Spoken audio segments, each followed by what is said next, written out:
नमस्कार मित्रों, मैं हूं डॉक्टर हरिनिवास। चैनल का नाम है संस्कृत साहित्य एवं संस्कृति। महाभारत का युद्ध चल रहा है। भीम का भीम पराक्रम हम देख रहे हैं। कलिंग देश के दो महान योद्धाओं का उन्होंने संहार कर दिया है।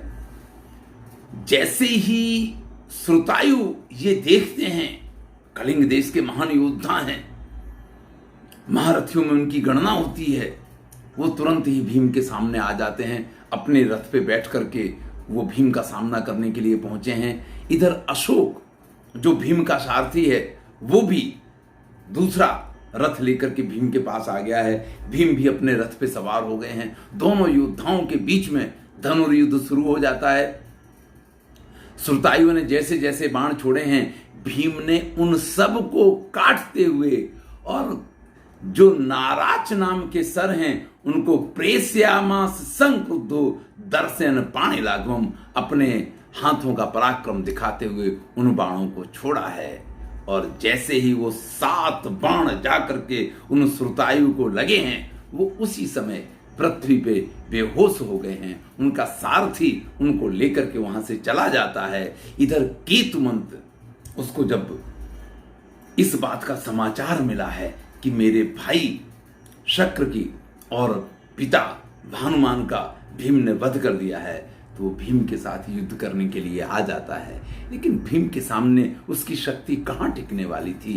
एक ही क्षण में कुछ बाणों का प्रहार करके भीम ने उसको मार दिया है। उसको मारने के बाद तो भीम रथ पे से नीचे कूद गए हैं।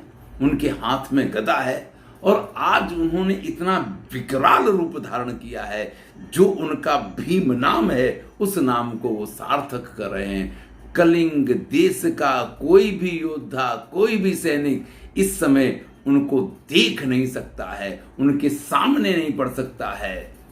हाथ में से गदा रख करके ढाल और तलवार दोनों लेकर के उन्होंने कलिंग देश की सेना का संहार शुरू किया है। उनकी इस विकराल रूप को देख करके सात्यकी और धृष्टद्युम्न भी उनकी मदद के लिए आ जाते हैं। फिर तो वहां इतना भयंकर संहार हुआ है। कालो यम भीम रूपेण कलिंग सह युद्धते, ये स्वयं काल है जो भीम का रूप धारण करके इन कलिंग देश के योद्धाओं के साथ युद्ध कर रहा है। इस प्रकार से अपनी सेना का संहार होते देख करके पितामह भीष्म भीम के सामने जाकर के पहुंच जाते हैं। प्रत्यविद्यत तान सर्वान पिता देव प्रतातव, उन्होंने वहां धृष्टद्युम्न, सात्यकी और भीम, ये सभी जो कलिंग योद्धाओं का संहार कर रहे थे, इनके सबके ऊपर बाण छोड़े हैं, सबको घायल किया है। जो भीम का रथ था उस रथ के घोड़ों को मार दिया है। हयान कांचन सन्नाहन भीमस्य निहनत शरई, अपने सुवर्ण पंखों से जड़े हुए बाणों से पितामह भीष्म ने भीम के घोड़ों को मार दिया है। लेकिन इससे भीम को कोई फर्क नहीं पड़ता। मैंने कहा कि जब जब भीम के घोड़ों को मार दिया गया, वो रथ पे बैठ के तो आराम करते हैं, जब वो रथ से नीचे होते हैं तब वो बड़े भयानक होते हैं। वो अपनी शैक्यायसीम गुर्वीम प्रगृह्य बलवान गदाम, अपनी उसी बलशाली गदा को उठा करके और रणभूमि में कूद पड़ते हैं। इधर सात्यकी ने पितामह भीष्म के सारथी को मार दिया है। सात्यकी के बाणों से जब पितामह भीष्म का सारथी मर जाता है तो घोड़े कंट्रोल में नहीं रहते हैं और घोड़े एक दिशा में पितामह को लेकर के भाग जाते हैं। इस प्रकार से पितामह उस रणभूमि से बाहर चले गए हैं और भीम वही गदा लेकर के फिर से उस सेना का संहार करने लग जाते हैं। इस प्रकार से मध्याह्न आते आते तो पूरी कलिंग सेना का एक प्रकार से विनाश हो गया है। मध्याह्न होते होते धृष्टद्युम्न फिर से द्रोणाचार्य के पुत्र अश्वत्थामा, कृपाचार्य और शल्य के साथ युद्ध करने पहुंच जाते हैं। फिर वो मोर्चा उन्होंने संभाल लिया है जिसके लिए वो सुबह से सन्नद्ध थे। इधर जब मामा को इस प्रकार से युद्ध करते देखते हैं तो सुभद्रा पुत्र अभिमन्यु भी वहां आकर के पहुंच जाते हैं। भयंकर युद्ध हुआ इस मोर्चे पे। अभिमन्यु ने अश्वत्थामा के साथ युद्ध करते हुए उनके प्रसिद्ध घोड़ों को, जो उनके पिता ने उनको भेंट में दिए थे, उन घोड़ों को मार दिया है। अश्वत्थामा को रथ के बिना का कर दिया है। तभी वहां पे स्वयं दुर्योधन का पुत्र लक्ष्मण आकर के पहुंच जाता है। जो सुभद्रा पुत्र अभिमन्यु के साथ युद्ध करने लग जाता है। अश्वत्थामा यहाँ शल्य के रथ के ऊपर सवार हुए हैं। कहाँ अभिमन्यु और कहाँ ये बहुत ज्यादा लाड़ प्यार में पला हुआ दुर्योधन का पुत्र। एक बार तो लक्ष्मण आलस्य में रहे उस अभिमन्यु के धनुष को काट देते हैं। फिर अभिमन्यु क्रोध करके जब लक्ष्मण के ऊपर आक्रमण करते हैं, दौड़ता हुआ दुर्योधन अपने पुत्र की रक्षा के लिए वहां आकर के पहुंच जाता है और उसके साथ जो बहुत सारे योद्धा हैं वो अभिमन्यु के साथ युद्ध करने लग जाते हैं। अर्जुन ने जैसे ही इस दृश्य को देखा है, सौभद्रम अथ संसक्तम दृष्ट्वा तत्र धनंजया अभिदुद्रावेगेन त्रातुकामा स्वमात्मजम, तो वो भी अपने पुत्र की रक्षा के लिए तुरंत वहां आ जाते हैं। फिर तो एक तरफ अभिमन्यु और अर्जुन पिता पुत्र दोनों हैं और एक तरफ पूरी कौरव सेना है। आज तो मेरे पुत्र के ऊपर प्रहार हुआ है। अर्जुन जैसे अत्यंत क्रोध में आ गए हैं, उन्होंने भयंकर शस्त्र वर्षा की है। एक तो पहले दिन के अंत में ही महाराज युधिष्ठिर ने कह दिया था कि अपनी शक्ति के साथ युद्ध नहीं कर रहे हैं, और ऊपर से यहां अभिमन्यु के साथ इस दृश्य को देख करके फिर तो अर्जुन ने जो भयंकर युद्ध किया है, सभी लोग वीरथा रथिनाश्चान्ये धावमानः समन्तता।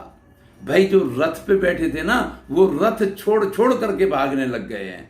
जो हाथियों पे थे वो हाथियों से कूद कूद के भागे हैं। वर्णन करते हैं, हयारोहा हयांस त्यक्त्वा, घोड़ों पे चढ़े हुए घोड़ों को छोड़ करके, गजारोहास्य दंतिना, जो हाथी पे सवार थे वो हाथियों को छोड़ करके, अर्जुनस्य भयात राजन समन्ताद विप्रदुद्रुवो, सभी योद्धा वहां रणभूमि से भागने लग गए हैं।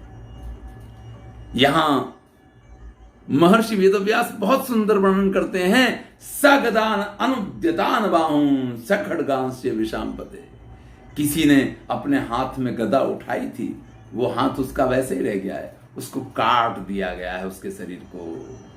किसी के हाथ में तलवार है, उसने तलवार उठा रखी है, लेकिन उसको काट के उसके दो टुकड़े उसके शरीर के कर दिए गए हैं। किसी के हाथ में प्रास है, किसी ने तोड़ीर उठा रखा है, किसी ने बाण हाथ में पकड़ रखा है, किसी ने धनुष हाथ में पकड़ रखा है। अरे भाई, रणभूमि में जिसके हाथ में जो जैसे था वो उसी तरीके से रह गया, कोई उसका प्रयोग ही नहीं कर पाया। और अर्जुन ने आज भयंकर सरई उग्रई रौद्रम बपु अधारयतो, उन्होंने रौद्र स्वरूप को धारण किया है। परिघ्राणा प्रदीप्ताम उद्गराणाम च मारिश प्रासानाम भिंदिपालानाम निस्त्रिशानाम च संयुगे। सभी योद्धा एक साथ मिलकर के प्रयास करते हैं कि अर्जुन के ऊपर प्रहार किया जाए। तरह तरह के परिग हैं, प्रास हैं, मुदगर हैं, परश्व हैं, तोमर हैं, इन सभी प्रकार के शस्त्रों का प्रहार किया जाता है। लेकिन आज अर्जुन और अभिमन्यु, इन दोनों का पराक्रम वहां पे इस प्रकार का है कि कोई कुछ नहीं देख पा रहा है। नासीत तत्र पमान कश्चित तब सैन्यस्य भारत। संजय धृतराष्ट्र से वर्णन करते हुए कहते हैं कि आपकी सेना का कोई भी ऐसा योद्धा नहीं था जो वहां अर्जुन का सामना उस समय कर पाए। यो यो ही समरे पार्थम प्रत्युद्याति विशांपते। उस समय रणभूमि में जो भी व्यक्ति अर्जुन के सामने गया, ससंख्य विसिकई तीक्ष्ण परलोकाय नियते, उसको तुरंत ही परलोक भेज दिया गया। अर्जुन के तीक्ष्ण बाणों से तुरंत ही वो परलोक के लिए चला गया है। तत्र प्रभगनम बलम दृष्ट्वा पिता देवव्रता तव। अब इस प्रकार से सेनापति पितामह भीष्म जब अपनी पूरी सेना का संहार होते हुए देखते हैं, तो अब्रवीत समरेशुरम भरद्वाजम स्मयन्यव, तो थोड़े से मुस्कुराते हुए द्रोणाचार्य से वो ये कहते हैं कि आज अर्जुन युद्ध कर रहा है, ये महसूस हुआ। देखिए, कल जो युद्ध हुआ था युधिष्ठिर को लगा ऐसा नहीं, यह बात तो पितामह भीष्म ने भी महसूस की होगी ना।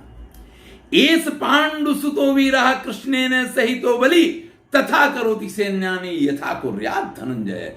आज ये कृष्ण जिसके सारथी हैं, ये अर्जुन धनंजय को जिस प्रकार से युद्ध करना चाहिए उस प्रकार से कौरव सेना का संहार कर रहा है। अब भैया इससे कौरव सेना को बचाना है तो एक ही रास्ता है, अब हमें इस युद्ध को बंद कर देना चाहिए। हमें नित्य प्रति इस युद्ध का वर्णन एक नया नया आनंद देता है और जीवन की वो सीख भी देता है कि युद्ध यहां जय और पराजय निश्चित नहीं हो सकती है। कल कौरवों का पक्ष भारी था, पितामह भीष्म बड़ा पराक्रम दिखा गए क्योंकि उन्होंने श्वेत को मार दिया था। जब तक श्वेत युद्ध कर रहा था तब तक तो कौरव पक्ष एकदम हतोत्साहित था। एक बार तो ये लगा कि उसने पितामह के भी प्राण ले लिए, लेकिन आज कौरव पक्ष हतोत्साहित है क्योंकि अभिमन्यु और अर्जुन ने अपने तीव्र पराक्रम का प्रदर्शन किया है। तो भैया ये जीवन रूपी जो संग्राम है ना, यहां जो दिन जिसका होता है ना उस दिन उसका डंका बजता है। आप भी जब कोई महान कार्य करना चाहते हैं तो प्रयत्न तो बहुत समय तक करना पड़ता है, लेकिन सफलता तभी मिलती है जब दिन आपका आ जाए। तो जीवन में प्रयत्न करते रहिए, मेहनत करते रहिए और उस समय की प्रतीक्षा कीजिए। जिस दिन आपका समय होगा ना उस दिन आपका डंका अवश्य बजेगा, उस दिन आपको सफलताएं अवश्य मिलेंगी, उस दिन आपको कोई नहीं रोक सकता है। जैसे धनंजय को युद्ध करना चाहिए, आज हम उसके इस प्रकार के पराक्रम को देख रहे हैं, आज इसके पराक्रम को कोई नहीं रोक सकता है।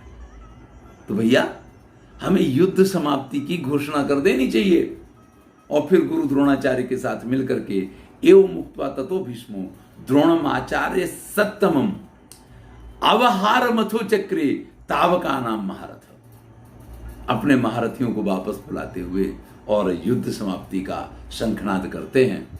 तो इस प्रकार से हमने देखा कि पहले दिन जहां कौरव बहुत भारी पड़े थे, आज दूसरे दिन पांडवों के पक्ष का एक प्रकार से विजय हुआ है, वो भारी पड़े हैं।